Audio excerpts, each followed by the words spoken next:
there are some people who are just absolutely dog shit insane. Like with the shooting, the Evolved shooting, a lot of people were saying that the shooter was trans. No, he wasn't. He wasn't trans at all.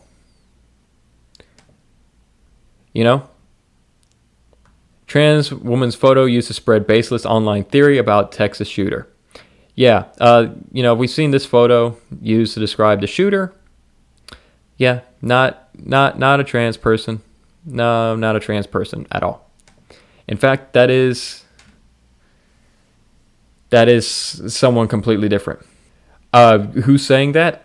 It started off in this 4chan post, then it spiraled to like Rumble BitChute, and then eventually made its way onto Facebook, and then eventually onto the news. People were saying that the shooter was a trans woman, when no, it was just the picture of someone on Instagram and Reddit who somewhat looked like the shooter, and people ran with that theory. And although most major media outlets aren't talking about it anymore, some people still push it on a lot of these other sites. Like to this day, some people still do. Even probably members of Congress. So you get people like that talking, but that's not the only craziness you get. Like you get people who are saying during Pride Month. No. To be fair. This was before Pride Month, but some people are still talking about this during Pride Month. So you're not wrong. But you think that's bad? There's this. So of course I think about the conspiracy behind all of it. Like, okay, why? What do they gain from this besides the gun control push? Yeah. But also, Hispanics are starting to vote Republican and conservative. They specifically targeted a school in an area that is majority Hispanic. It's essentially Mexico is what it is. Yeah. And they went specifically for a Hispanic district, murdered 19, of course, if this was a false flag or he was an MK Ultra, there was a reason behind this, because they're watching as those Hispanics are starting to lean more conservative, and these people are crazy. Midterms are coming up, and there's no limit to how far they'll go. There's no limit to how far they'll go to change the public narrative. Yeah, there is the narrative that the shooting was orchestrated by the left to get Hispanics to vote against conservatives, because for some reason there is a more Hispanic push for conservatism. Which, that's a bit of a mixed bag. It depends on what kind of Hispanic you are. If you're coming in from like Mexico or Guatemala or, anywhere from Central America, you're more likely to vote Democrat. But if you're coming from like Venezuela or Cuba, you're more likely to vote conservative. And considering we've been letting a lot more Venezuelans and Cubans come in, they're voting conservative. So there's that. So they believe it was just something orchestrated to get people to vote. Yeah, the trans thing, I wouldn't say it's uninteresting, because, at the end of the day, what does it matter? It doesn't matter to me. But it matters to them, They're going to use this to say, like, yes, see, this is a mental health problem and not a gun problem. Clearly, being trans is bad and evil because it causes school shootings. Even though this would be, like, the one trans shooter, this is indicative of a bigger problem, So, that's going to be a thing. And that shooter wasn't trans.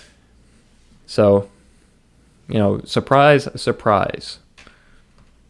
But there's still more crazy theories. Don't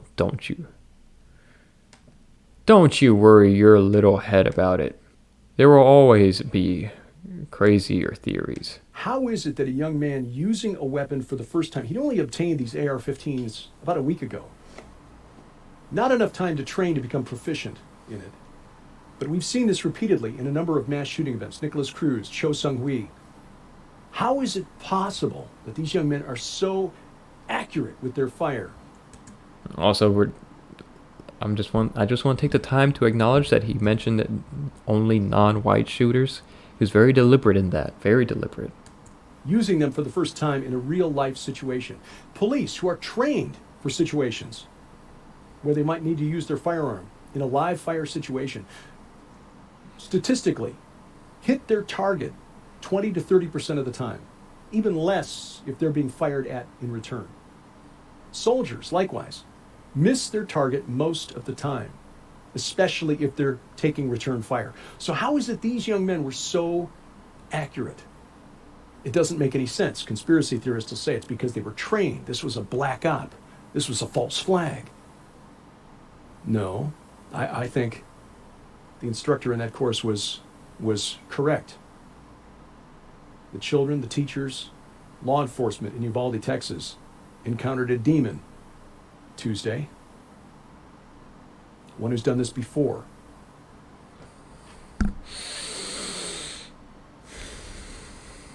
A demon. Oh no! You thought I was gonna go the video games route? It went somewhere weirder. It's far weirder. He went to a demon, just an actual demon. But yeah.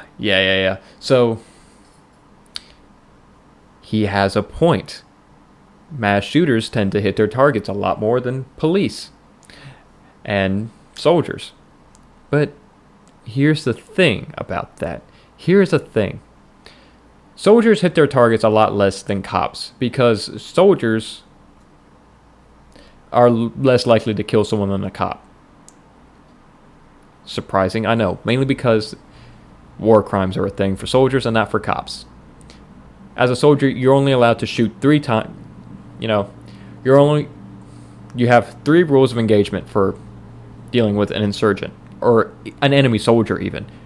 A warning shot in the air, a warning shot in the ground, and then you're allowed to engage with them. But you can only put 3 bodies in, or 3 bullets in them. Any more than that is considered a war crime, and you can be found guilty of that. Cops, you can shoot them 87 times in the chest with no warning shots or anything. Yeah, so that's why soldiers have a lower hit rate. Because literally the first 2 shots they shoot at someone is, they're going to be misses. A cop, it doesn't have to be. But also, yes, your accuracy does go down when you're in a live fire situation because if people are shooting back at you, you're taking cover. Yeah, and here's the thing. A cop is not really shooting someone 5 feet away from them who may or may not be unarmed, and they're also more likely to be a full-grown adult. A school shooter is in a classroom of children. Yeah. That one, yeah. They're not going to shoot back at you. And they're not that intimidating. And they're fairly easy to hit compared to people who are running to take cover and all of that. That's generally why that happens. So on one hand, you have people saying that the reason why this guy was so good with his weapon, despite only having it for a week, is because he was trained to do all of this. And then you have this man who's saying it was a demon, which, no, it was neither of these. I mean, do I believe this man was absolutely abhorrently evil? Absolutely. And as a Christian, do I believe he was under the influences of some non-holy things? Yes, I do too, because he was absolutely filled with anger and rage and just horrible things. But to say that this was a demon, no, this was a deranged and sick man. And to say that this was a black ops, no, this was a deranged and sick man. This was not a false flag, but people are going to spin this as a false flag because this helps them in their narrative of the left being evil and, only further supporting their beliefs of the QAnon Democrat cabal, right? And the demon kind of fits into, I can see them making that in, kind of push that in there, but hey. So, a lot of the weirdos online are talking about, hey, he was trans and therefore he was mentally ill and he did all this, or he was a false flag operation made to get people to stop voting Republican, or he was a demon who just wanted to cause carnage. When all those are false and they all ignore the questions and solutions to this, because that's what they do at the end of the day, is they want to ignore the questions and solutions to all these problems because that would actively hurt their political agenda. Instead, I'm going to move on to this lovely clip I have from John Doyle, which those of you who don't know is somewhat a more mainstream savvy political commentator who is a white nationalist. And those aren't my words, those are mostly his. So, yeah. Because at the end of the day, I think that most people arguing for, no gun restrictions, I think they have good intentions in mind. People who are saying armed teachers, I think they do, at the end of the day, believe that is the right thing to do. I disagree with them, and, statistics disagree with them. However, I think they have good intentions, right?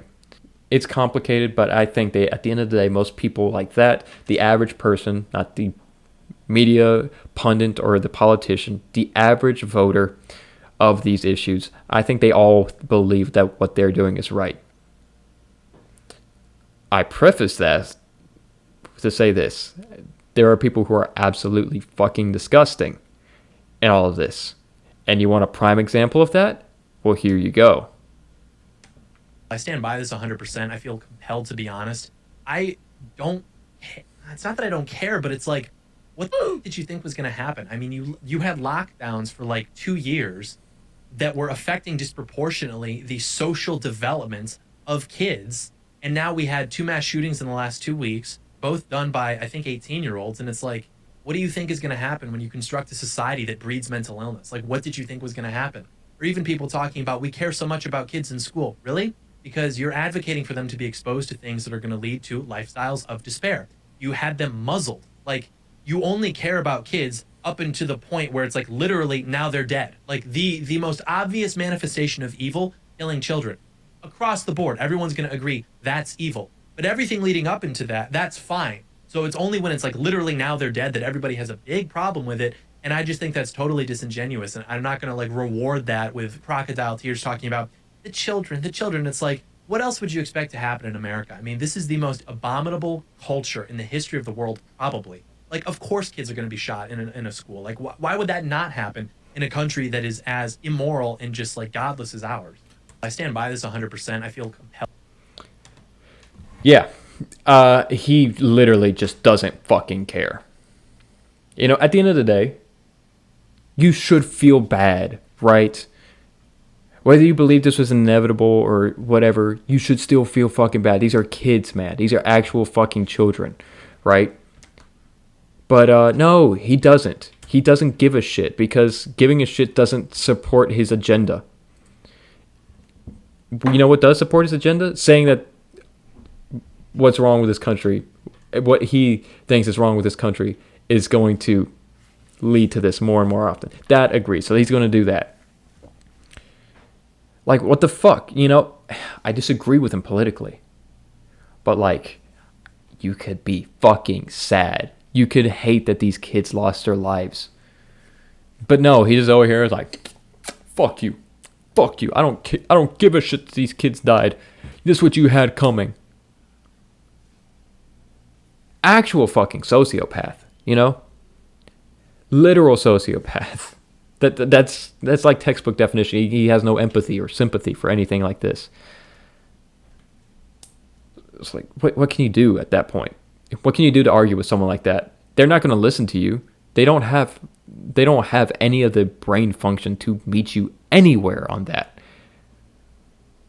You can't even argue with some of his stances because he won't care, right? If he doesn't care about kids dying, he's not going to care enough to listen to what you're going to say. So, what can you do? There's not much you can do, right?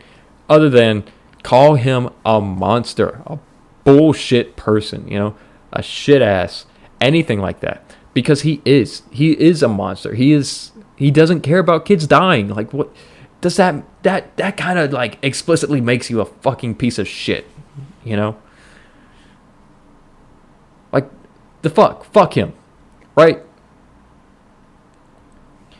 Because here's the deal. In this country, we're supposed to, you know, you can have shitty parents. You have a shitty family, right? But the point of that is you're supposed to go out and take care of those kids. You're supposed to go in, try to save those kids, right? Even if their family is shitty. To maybe hopefully save those kids and let them have a good life.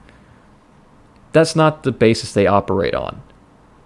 They want to use those kids as pawns for their personal agenda, right? So they'll keep those kids in shitty situations just so they can push their own narrative to kind of get back at everyone else and only provide for themselves. So, yeah. At the end of the day, sociopath. These people are insane in any respect of the word. Literal textbook definitions of insane, evil, disgusting, and yeah. Anyone who would take someone like that seriously, you need to question their own mental faculties if they're going to back up something like that. You know what I mean?